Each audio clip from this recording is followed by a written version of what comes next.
Bonjour, bonjour, on va parler des Panini Big News. Aujourd'hui, je vais essayer de faire très vite parce que si je pouvais faire en une seule vidéo, ça serait très très bien, mais franchement, j'y crois pas une seconde. Donc, on va attaquer tout de suite avec ce qu'a d'abord annoncé Panini, à savoir que la série Spider-Man va sortir du magazine Marvel Comics pour se retrouver dans trois fascicules, un peu comme quand ils avaient fait Dark Web. Dark Web, ouais, c'est ça. Trois fascicules d'environ 200 pages à 16 € pièce, avec tout des tie-in OSEF.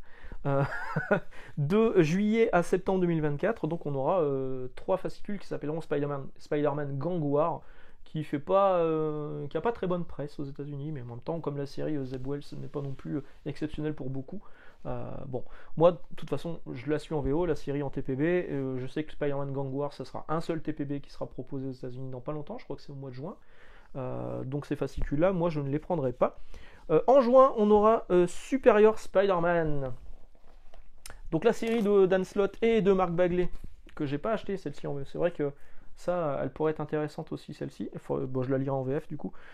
Et Spider-Boy, qui est très très mauvais, une très très mauvaise série de Dan Slott et de... merde, je sais même plus le dessinateur. Paco Medina. Donc dès juin, ça arrive là-dedans, dans Marvel Comics. Hein, voilà, régalez-vous, régalez-vous. Vous allez vous éclater sur Spider-Boy. En juillet, en 100% Marvel, et oui, les 100% Marvel ne sont pas encore morts. On aura Spine Tingling Spider-Man de Saladin Ahmed et Juan Ferreira. Je crois que c'est Juan Ferreira. Au mois de juillet. En septembre 2024, on reste sur Spider-Man avec un Deluxe Amazing Spider-Man. La série quitte le fascicule Marvel Comics pour arriver non pas dans un 100% Marvel comme c'était le cas des anciennes séries Amazing Spider-Man, tout le run de Spencer est en 100% Marvel. Là, la nouvelle série de Wells, elle arrive directement en Deluxe. Et oui, Panini veut faire le forcing sur les Deluxe cette année. Pardon, je tousse un peu. Je parle trop vite. 280 pages, 8 épisodes. Alors, il y a des épisodes qui sont plus épais que d'autres. Hein. Alors, certains sont contents que ça arrive en Deluxe. Bon, moi, je trouve que le prix de demander, hein, on va vous demander tout de suite plus de 30 balles pour suivre Amazing Spider-Man, c'est un peu bloquant pour quelqu'un qui voudrait démarrer, ouais, voilà, qui voudrait démarrer en se démerdant. Amazing Spider-Man, tout de suite, on vous demande plus de 30 balles. Bon, ça sera à partir de septembre de cette fin d'année. En juillet, juste avant, on aura la seule. Oui, je fais le truc, le tambour. Le seul comics que je vais vous présenter vraiment aujourd'hui, c'est ça. L'Omnibus de Spider-Man par David Michelinie et Eric Larsen, que je vous recommande fortement, donc qui sortira au mois de juillet pour 900 pages. C'est hyper bien. C'est les épisodes qui font suite au Spider-Man de Michelinie et Todd McFarlane. C'est le style de Eric Larsen, comme moi je l'apprécie énormément. Pardon, décidément, je vais crever. Et vraiment, cet omnibus qui coûtait en VO 100$, qui sera un peu moins cher, hein, du coup en VF, je vous le recommande fortement, ce sera vraiment à sortir. On en reparlera quand ça sortira, je vous ferai un page à page. Non, je déconne, je fais pas ce genre de truc. Je le ferai lire à ma cousine, à ma femme, pour qu'elle vous en parle en vidéo. Non, je fais pas ce genre de truc non plus. Voilà. Donc ça sort au mois de juillet. C'est ma grosse reco là sur ces omnibus, sur ces... il y en a une deuxième, mais qui arrivera sur la fin de la vidéo, ou sur la fin de la deuxième vidéo. Sur ces Panini Big News. Ces Panini grosse annonce, grosse nouvelle. Un autre omnibus au mois de juillet également, le Captain America tome 2 de Brubaker, avec des épisodes qu'on aurait espéré voir un jour en Icons pour avoir le run de Brubaker en Icons. Et non, ils seront dans le deuxième omnibus. La moitié de cet omnibus sera, si vous n'avez acheté que les Icons, la moitié de cet omnibus sera inédit pour vous. Bon, après c'était déjà paru dans les kiosques à l'époque. Pareil, second omnibus, cette fois-ci on est au mois d'août, Daredevil de Wade et Samney, que je vous recommande fortement. Même cas de figure, on n'a pas eu la fin dans les Icons. Et ben, si vous voulez la fin, allez-y, il va falloir le prendre en omnibus, même si c'était déjà sorti en 100% Marvel, mais que c'est plus disponible depuis un moment. Ça fera peut-être baisser les prix de l'occasion sur ces 100% Marvel, ce sera peut-être l'occasion que je regarde un petit peu. Au mois de septembre, un omnibus New Avengers de Bendis, le deuxième tome. Peut-être que c'est le dernier, je suis pas sûr. Le premier était déjà assez costaud. Hein. Évidemment, vous savez ce que je pense des Avengers de Bendis, c'est très très bien. Vous devriez vous lancer dedans. Le premier est toujours disponible. Au mois de juillet, un omnibus Aliens, les Aliens qui sont parus chez Dark Horse aux États-Unis, ce sera le quatrième et c'est la fin. Au mois de septembre, omnibus de Savage Sword of Conan, le tome 4, avec principalement du John Buscema au dessin, donc ça c'est cool, et du Roy Thomas. Au mois de juin, on quitte les omnibus, on arrive sur les Deluxe avec le Thor de Donny Cates volume 2 qu'on attend depuis 2 ans, hein, mine de rien. Avec 272 pages des épisodes 15 à 24, donc normalement la fin du run de Thor et de Thor Grönbeck. Bon, là on arrive sur les pires moments du run de Thor, ça démarrait très très bien, le premier tome il est vraiment cool, je vous le recommande, mais là on part complètement en couille dans ce deuxième volume, ce deuxième Deluxe, qui sera donc la fin. Un Deluxe de She-Hulk, le deuxième, avec la fin du run de Slott, avec des épisodes inédits, que moi j'ai en VO en trade paperback là quelque part, qui sont vraiment très cool. Vraiment, c'est des bons épisodes et en plus de ça, c'est terminé. Donc là, vous auriez la série complète en 2 Deluxe de She-Hulk, 400 pages. Ça sort au mois de juillet. On aura le deuxième Deluxe de Daredevil, du Daredevil de Zdarsky. Décidément, là, ils mettent la patate. Hein. Le premier, il est sorti en janvier. On a déjà le deuxième au mois d'août. Panini accélère un petit peu. Alors là, vous voyez, sur le Thor de Donny Cates, on a attendu 2 ans. Là, on a attendu 6 mois. Hein. 8 mois, allez, 8 mois. Ça sort au mois d'août, je vous l'ai dit, 350 pages. Un Deluxe du Venom de Donny Cates. Et oui, personne ne l'a vu arriver. Le premier tome sur 3 avec dedans Absolute Carnage et King in Black. Alors pour les mecs qui ont acheté King in Black en édition absolute, ben voilà, vous l'aurez aussi là-dedans. Hein. Ça sort au mois de juillet, un Deluxe de Immortal Hulk, le premier tome sur 3, 488 pages, en fin d'année 2024, il n'y a pas de date précise encore, mais bon, c'est pareil, il fallait s'y attendre, hein. Immortal Hulk, c'est une série qui a très bien fonctionné en France, et puis qui est plutôt qualitative au niveau de l'écriture. Les Wing, ce qu'il fait sur Hulk, il n'a pas réussi à le refaire pour moi sur les autres séries sur lesquelles il a travaillé par la suite. Enfin là, sur Thor, en ce moment, j'ai lu qu'un épisode, mais pas non plus complètement fou. Donc Immortal Hulk, un Deluxe qui arrive en fin d'année. Un Deluxe Star Wars, Dr. Aphra, tome 1, 300 pages, ça sort en mois de juin. Star Wars, La Haute République, la phase 3 au mois d'août. C'est un bordel son nom. Hein. C'est un bordel son nom. Star Wars, c'est un bordel son nom. Star Wars Epic, au mois de juillet. Legacy, le tome 3. Star Wars Epic, Empire, le tome 4 au mois d'août. Throne, Star Wars Throne, en grand format dos toilé, 432 pages au mois de septembre. Les fans de Star Wars, régalez-vous. Un 100%, tiens, pouf, qui pop là, de Blade, qui arrive au mois de juin 2024 avec la série Blade de Brian Hill et Elena Casagrande. Je sais pas trop ce qu'elle vaut. Si vous l'avez lu en VO, ben, dites-nous ce que vaut cette série. Un 100% Marvel de Moon Knight, City of the Dead, qui est donc la suite et la fin, je crois, de l'ère scénarisée par Jed McKay, avant son passage chez les Avengers. Jed McKay, hein, pas Moon Knight. Ça sort au mois de juillet. Un 100% Daredevil, la nouvelle série Daredevil de Saladin Ahmed arrive au mois d'août 2024, avec Aaron Kuder au dessin, mais je crois qu'il dessine 3 épisodes. Puis il est remplacé par Farid Karami. Daredevil, dessiné par Saladin Ahmed et Farid Karami. Je pense que si Zemmour était fan de comics, il serait déjà en PLS. Hein. La série, elle n'a pas hyper bonne presse. Moi, j'avais envie de l'acheter en VO parce que les dessins d'Aaron Kuder m'intéressaient, mais les retours que j'ai lus étaient clairement pas fous. Je vais attendre de voir cette VF pour voir ce que ça donne. Un 100% Marvel Carnage au mois de septembre 2024 par Torunn Grönbeck, on en a parlé tout à l'heure sur le Thor de Donny Cates et Pere Perez. Une série qui, alors ça est précisé par le community manager, mon meilleur ami dans le milieu, c'est précisé qu'aux États-Unis c'est une série qui est en parental advisory aux US, voilà. Donc en fait en France, une série qui est parental advisory, ça leur pose aucun problème de mettre une couverture, machin, tout ça. Par contre mettre une couverture un peu sexy sur Black Widow, non. Mettre de la violence, oui. Hein, c'est un peu l'école Facebook où on n'a pas le droit de mettre un sein, mais où on peut mettre des violences sans aucun problème. Mais Made in Panini, voilà. Je sais pas ce que vous en pensez de cette série Carnage. Moi, en tout cas, c'est pas parce que c'est écrit Parental Advisory que ça va me pousser à l'acheter. Pour moi, c'est pas une publicité, c'est pas un plus le fait qu'elle soit violente et Parental Advisory aux États-Unis. Un 100% Marvel Thanos au mois de septembre 2024 avec une série par Christopher Cantwell, je suis pas fan du scénariste, et Luca Pizzari, je ne connais pas le dessinateur. Un Epic Avengers Judgment Day au mois de juillet 2024 avec Fatalis Operator à l'intérieur, c'est surtout ça qui m'intéresse, et le procès de Magneto, donc bon, ça peut être pas mal, les Epics, moi ça reste une collection que j'aime bien.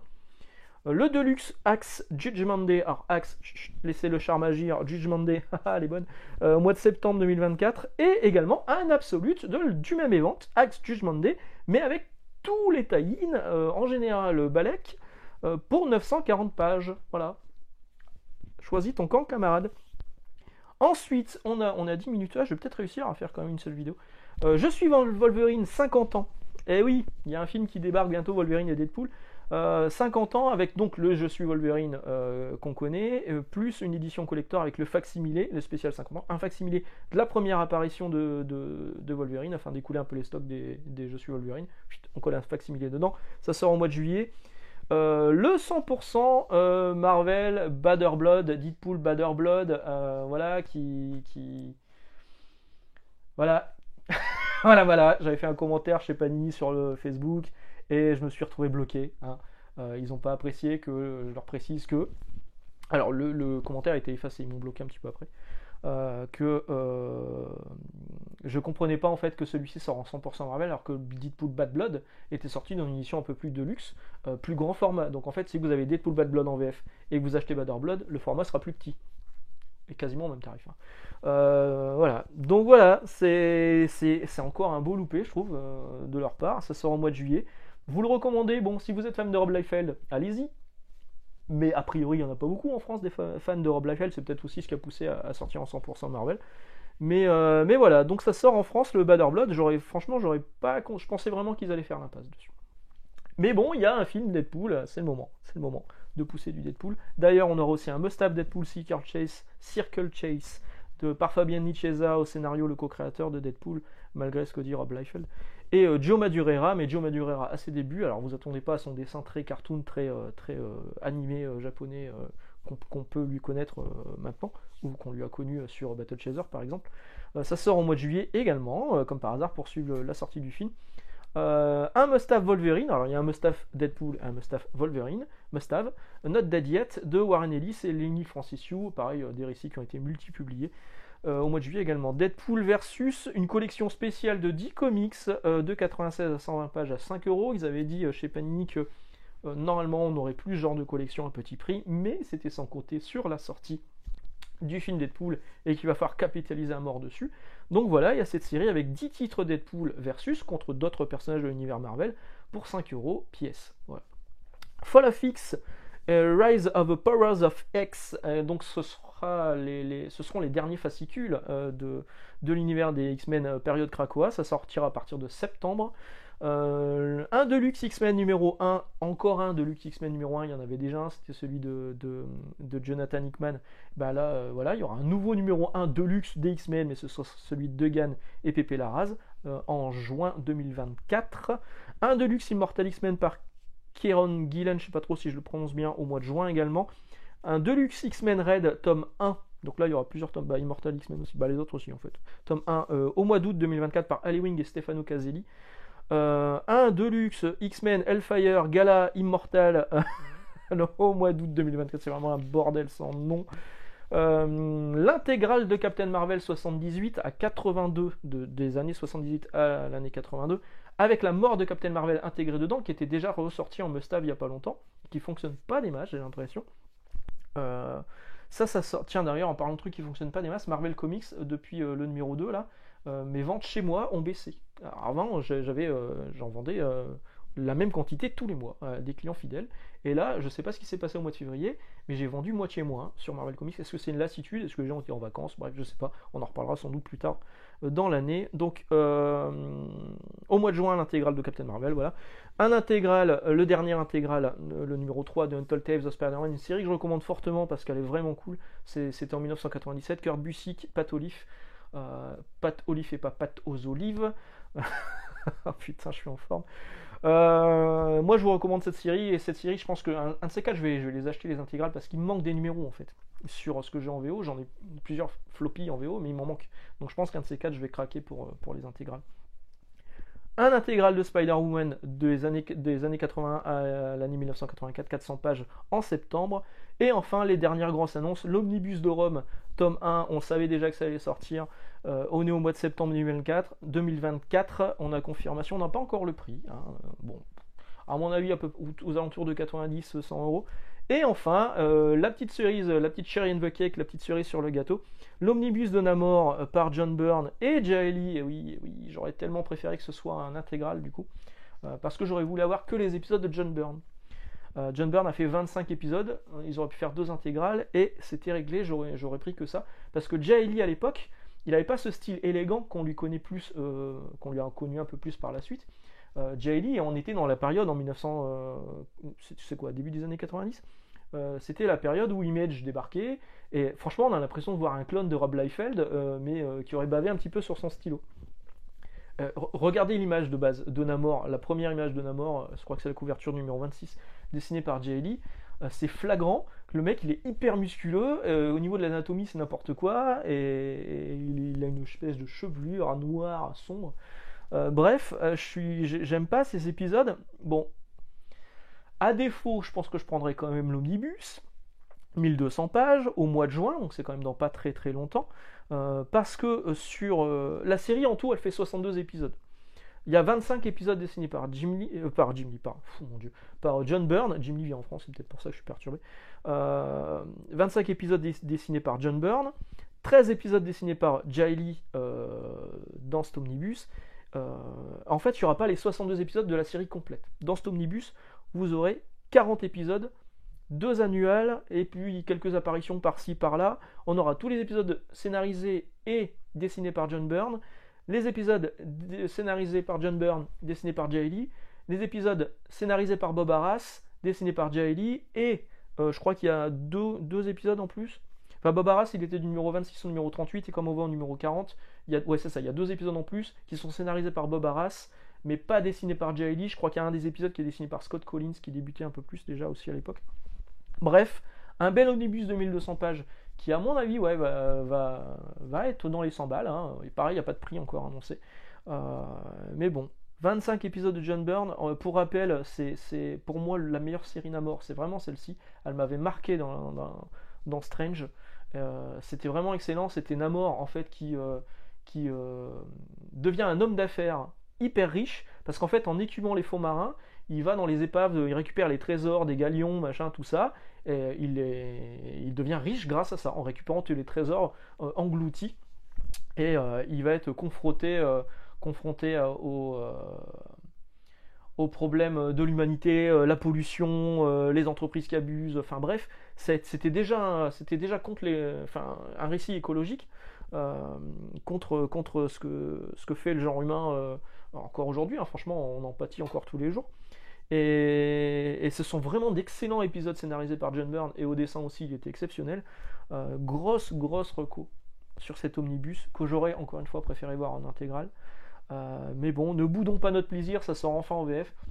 Donc voilà, et ben j'ai terminé, j'ai réussi à tout faire en une vidéo de 18 minutes, incroyable, j'ai parlé tellement vite que j'ai la gorge complètement sèche. J'ai vu ce film. Excellente journée, excellente lecture. On se retrouve donc dimanche pour parler de mon voyage à venir sur le Japon et de ce qui va se passer sur la chaîne pendant les 15 prochains jours. Excellente journée encore une fois et à bientôt. Ciao!